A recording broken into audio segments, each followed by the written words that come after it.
Hello everyone and welcome to Hutch's Garage for episode 47 of my 1954 International Harvester Farmall Super MTA tractor restoration.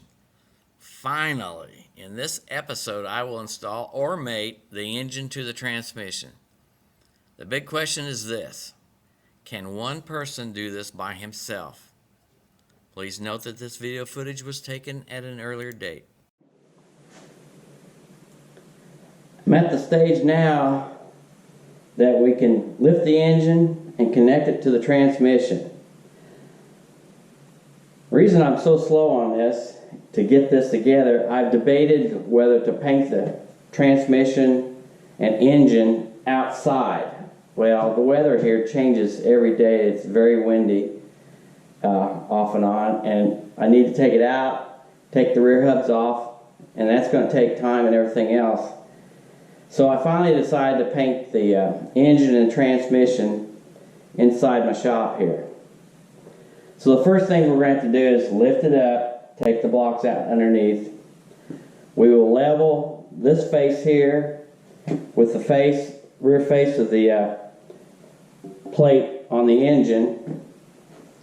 We're also going to have to align the splines. I'll point that out. Alright, those splines will have to be lined up. You've got the inner one, which is the power to the transmission, and you've got the outer one, which drives the independent power takeoff. And of course, we'll have to line that up with that. And as I'm going to roll the tractor into the engine. Okay? So like I said, I got to level this surface here up with this surface here so they mate when I get there. I'm also going to install alignment bolts. Put those right here. I'll put one on each side. I've got my alignment pins ready to go in, and I've got the access cover to the torque amplifier and this gear here, such that I will be able to turn the splines up here to line it up as we mate the two pieces together. So what I'm going to do next is lift the engine up, level it, make sure this is plumb, I guess basically plumb with this surface here, and get the right height and be ready to mate the two together. So that's what I'm going to do next. Alright, I believe I've got things close. So now I'm going to roll the tractor in towards the engine. And then we'll adjust from there.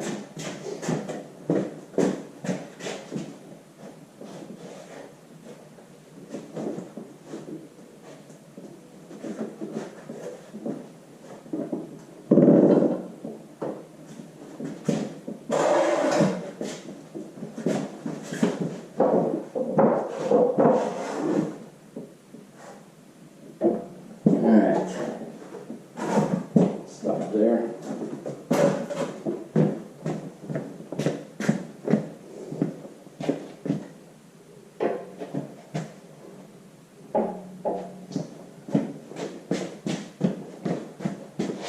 This line up. So I've got the engine just slightly high, and it's slightly cocked this way.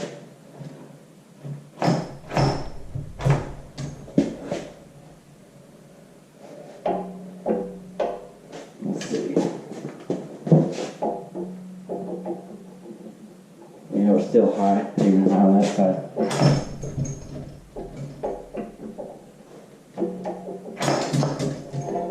Alright.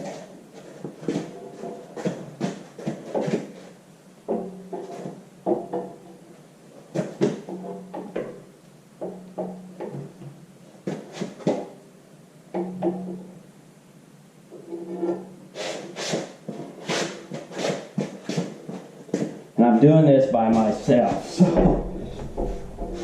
bear with me. Alright, I'm going to shove the tractor farther forward, get a little bit closer on there, put some pressure on the engine.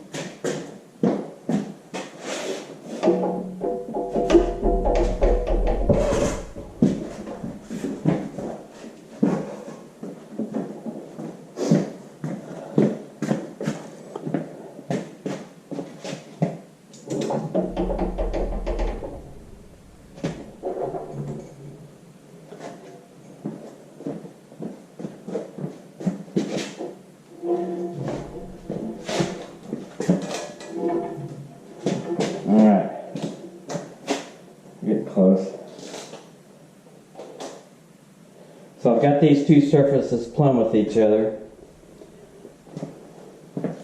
And I use this by basically laying that up against there and up here. And I'm able to adjust the height with my front caster up here the way I designed it. So we'll get that to where the shaft is trying to come into the engine. And we'll put a little pressure that way.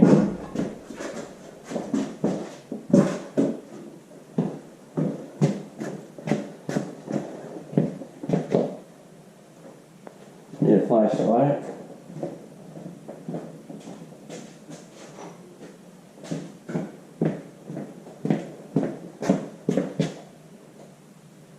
And we're still not into the up to the shaft yet.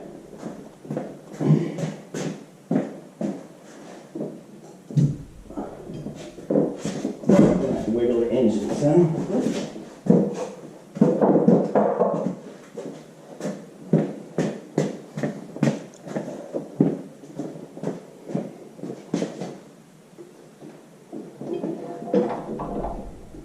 I removed a little bit.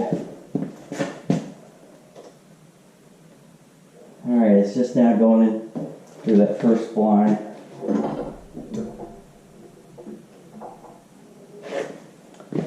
Show a little farther.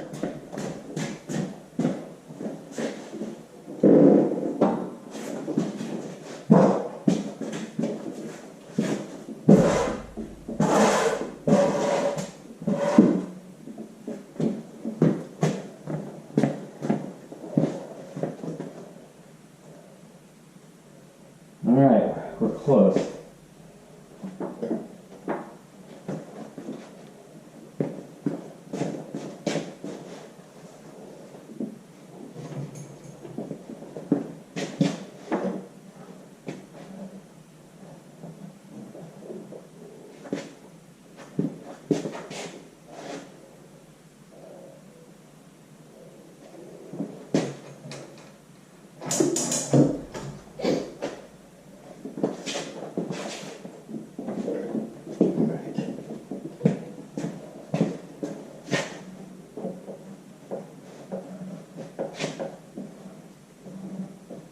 I think that first pine has gone in. Alright. Press towards the engine.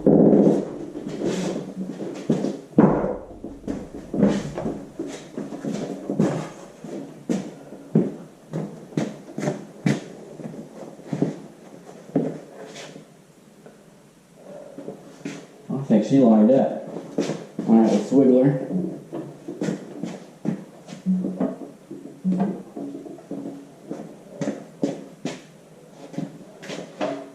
Alright, I got these top two bolts. Let's see, I think I need to go up just to here.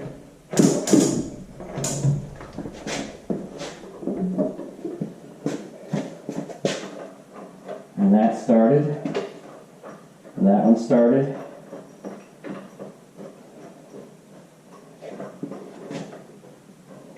Alright.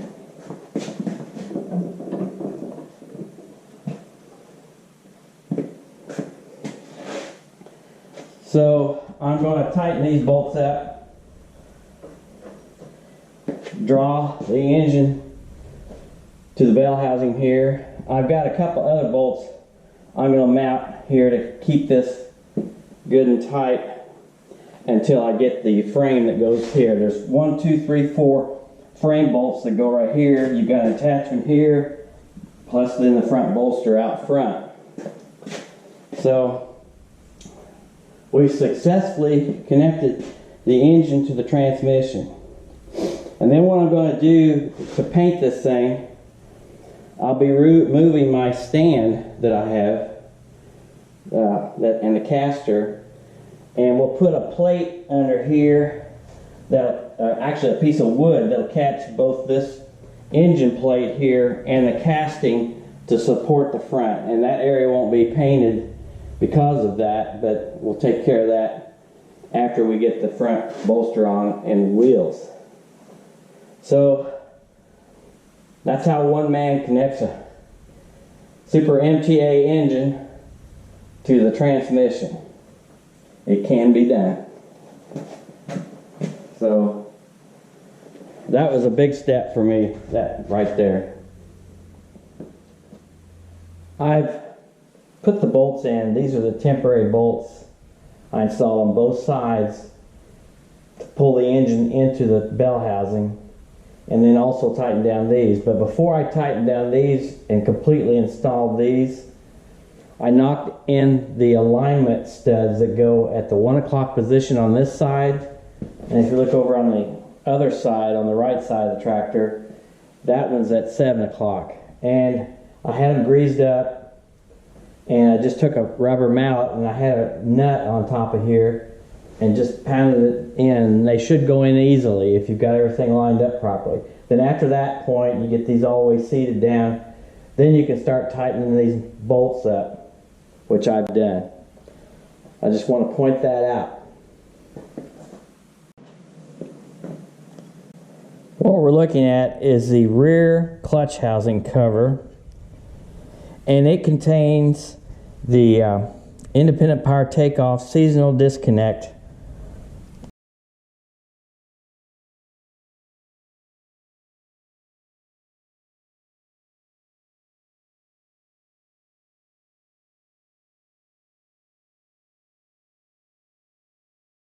lever, okay? And that's this square, this six-sided piece here is part of it, and this shaft goes up through it. So I replaced an O-ring. There's a small O-ring that keeps oil from leaking out, and this thing turns back and forth to disconnect or reconnect the independent power takeoff. There's a coupling in there.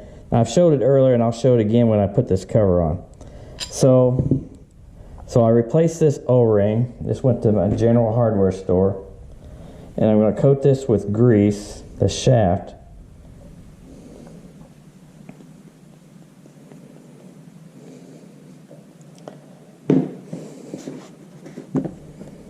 Stick it up in here, and I'll definitely have plenty of grease now. It's gonna, the O-ring goes in there and feel a little friction. So I'm going to put a bolt in here. Now I want to talk about this bolt first here in a second. But first let's put on the lever. Lever goes on like that. If you put it on this way, it's totally out. It has to be towards the center. There's a lock washer and a nut that goes on it. Takes a 5/8 inch socket. Tighten this up.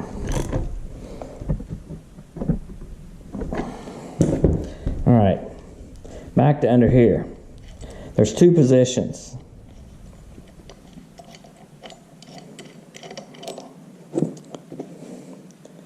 Okay, if you're looking from the top down, the coupling, or this is actually the rear side right here. The coupling sits back here. To engage it, it goes forward. So that right there is the location of where the bolt goes to keep it engaged. In this position, it pulls the coupling back and disconnects it. And every time I would change this from seasonal in and out, disengage it or re-engage it, a lot of transmission oil would come out of this, where this bolt is.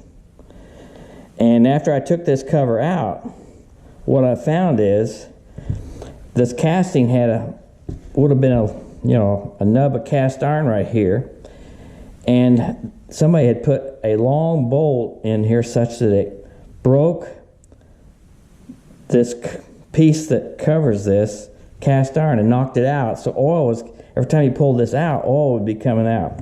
So what I did, I smoothed this area off and tapped it all the way through and put a short bolt that's only about that long in there with the sealant. Okay, so now it won't leak oil anymore.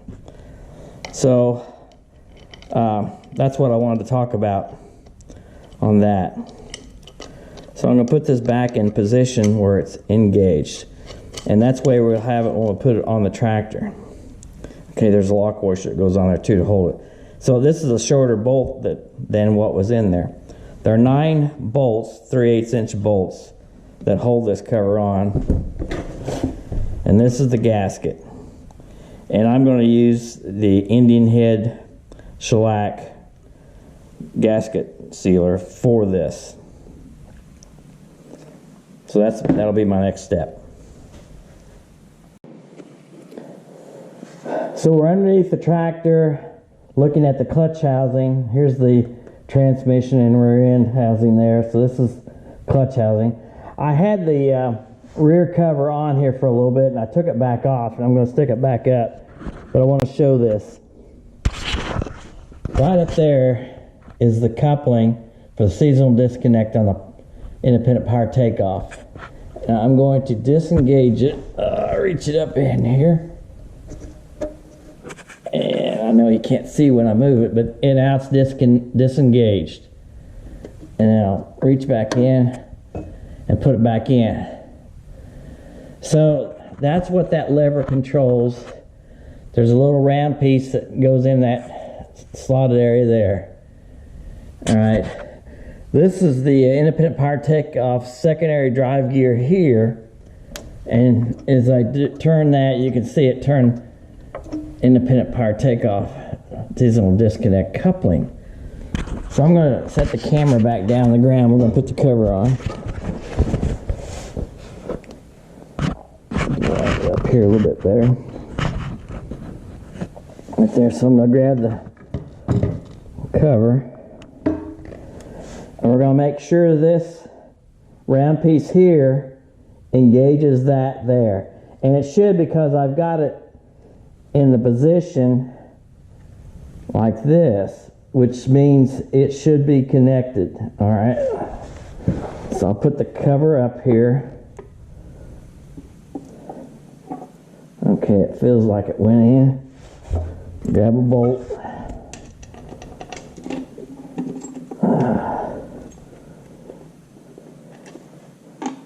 Let's see. Help if I'd hold on to them.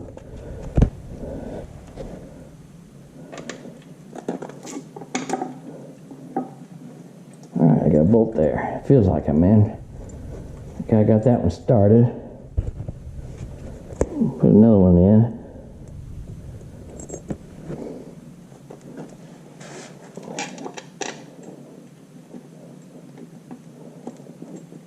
Feel for where that goes. Right there.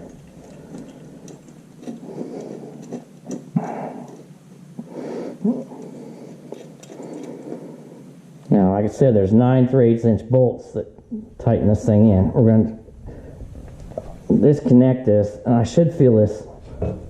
Oh. All right.